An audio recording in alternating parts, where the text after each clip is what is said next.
ফটিকছড়ির ধর্মপুর বহুমুখী উচ্চ বিদ্যালয়ে প্রাক্তন ছাত্রছাত্রী আলোর পুনর্মিলনী অনুষ্ঠান অনুষ্ঠিত হয়েছে। শনিবার মার্চ 23 তারিখ সমাপনী অনুষ্ঠানের মধ্য দিয়ে 2 দিনব্যাপী জাঁকজমকপূর্ণ এই অনুষ্ঠান শেষ হয়।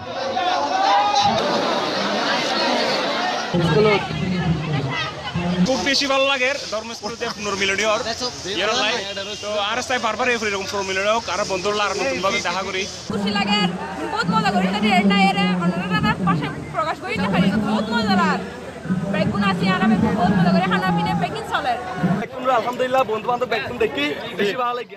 পুনর্মিলনী উদযাপন পরিষদের আহ্বায়ক শাহজাহান চৌধুরীর সভাপতিত্বে ও সদস্য সচিব লুকমানুল আলমের পরিচালনায় এর প্রথম দিন প্রধান অতিথি আছেন সংরক্ষিত মহিলা আসনের এমপি খাদিজাতুল আনোয়ার সনি। বিশেষ অতিথি হিসেবে উপস্থিত আছেন chairman Abdul Qayyum, Lion S M Shamsuddin, Mansuruddin Ahmad সহ স্কুলের বর্তমান ও প্রাক্তন শিক্ষার্থী।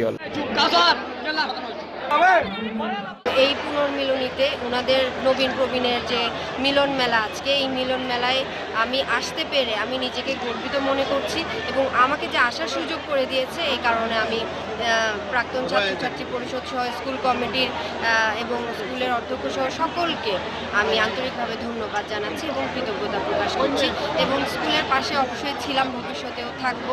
ওনাদের স্কুলের জন্য যা যা করতে হয় অবশ্যই আমি ওনাদেরকে আমি সহযোগিতা করব। ক্লাস 9 হতে আমাকে উত্তরসত্তা দরগাহ উচ্চ বিদ্যালয়ে চলে যেতে হয়েছে এবং আমি রাউজান স্কুলে এসেছি। Desk news C+TV। Hello viewers, video বেনিসুদি সাবস্ক্রাইব লেখক লাল বাটন আছে ইবেত ক্লিক করুন আর ডাগদি উগো বেল আইকন আছে ইবেত সাবধান তাহলে অনেক ব্যাক করা গদি আর ভিডিও কিনতে পারিবেন। আরা সাত গায়ে হতা হই।